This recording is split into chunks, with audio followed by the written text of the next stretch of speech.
Houthis blow up ex-President Saleh's house, d.eath told soars in Sanaa f.ighting. Sanaa, Reuters. Iran-allied Houthi forces blew up the house of ex-Yemeni President Ali Abdullah Saleh in Sanaa on Monday as fighting between the erstwhile allies intensified in the capital with at least 125 killed, residents and medics said. Saudi-led coalition warplanes bombed Houthi positions and for a second day in support of Saleh, a former Houthi ally who has now renounced his alliance with the heavily armed militia in the multi-sided war shattering the Arabian Peninsula country. The Saudi-led air campaign, backed by U.S. and other Western arms and intelligence, has killed hundreds of civilians but has failed to secure the coalition any major gains in the nearly 3-year-old campaign to restore Yemen's internationally recognized president, Abd-Rabbu Mansour Hadi, to power. Sanaa residents said Houthi fighters blew up Saleh's house in the center of the city.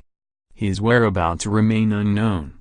Saleh's loyalists have lost ground on the 6th day of heavy urban combat with the Houthis, with 3 hospitals reporting a total of at least 125 killed and 238 wounded over 6 days, the International Committee of the Red Cross, ICRC, said. "We are supporting the main hospitals in Sanaa who urgently need war-wounded kits," ICRC spokeswoman Yolanda Jakimit said in Geneva.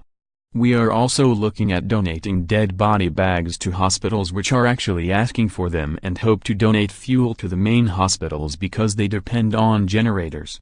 The ICRC have relocated 13 international staff to Djibouti from Sanaa on Monday, she said. Sanaa residents reported intense fighting overnight and into the morning with families cowering in their homes as explosions rocked the city. Coalition airstrikes hammered Houthi positions in an apparent bid to shore up Saleh's forces, witnesses said. The realignment of Saleh's forces with the Saudis would mark a significant turn in a war that is part of a wider struggle between regional powers Saudi Arabia and Iran. The bloodshed has compounded the woes of one of the Arab world's poorest countries and left at least 10,000 dead as hunger and disease have spread. At the United Nations, UN Secretary-General Antonio Guterres urged the warring parties to stop all ground and air assaults. He also called for the resumption of all commercial imports into Yemen, saying millions of children, women and men were at risk of mass hunger, disease and death. However, in a speech late on Sunday, Saleh formally annulled his alliance with the Houthis and pledged to step up his fight. Saleh, who dominated Yemen's heavily armed tribal society for 33 years before quitting in the aftermath of the Arab Spring uprisings in 2011, and the Shiite Muslim Houthis had made common cause against Hadi loyalists. But they vied for supremacy over the territory they ran together, including Sanaa, which the Houthis seized in September 2014, and their feud burst into open combat on Wednesday.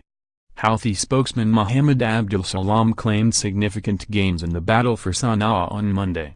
With the aid and approval of God, the security forces backed up by wide popular support were able last night to cleanse the areas in which the militias of treason and betrayal were deployed, he said in a statement. The Houthi movement's TV channel Al Mazara and witnesses said Houthi fighters had seized the downtown home of Saleh's nephew Tarek, an army general.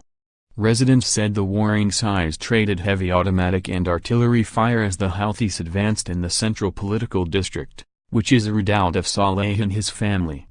"We lived through days of terror.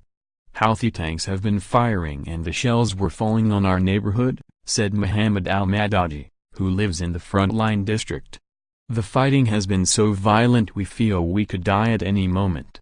We can't get out of our homes."